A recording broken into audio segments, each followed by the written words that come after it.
Yun ang laging sinasabi ng mga lalaki. Ikaw, kung anong gusto mo. Pero totoo, gusto rin naman talaga nila yun. Para hindi sila magmukhang kalaban. Oh.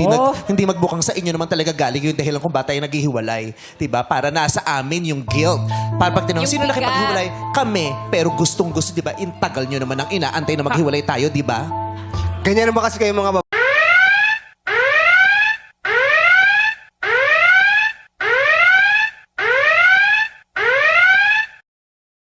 Ito ay isang emergency broadcast mangyaring nakatutok sa mensahe ng TO para sa urgent na impormasyon.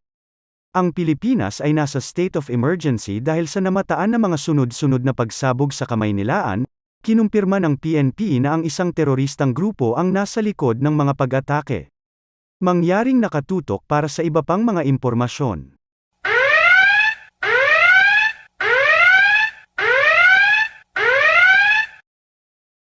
Binibigyan ko kayo ng pagkakataon para ipaglaban kami pero hindi. Dahil bago pa kayo makipaglaban, sumuko ka naman na talaga, di ba?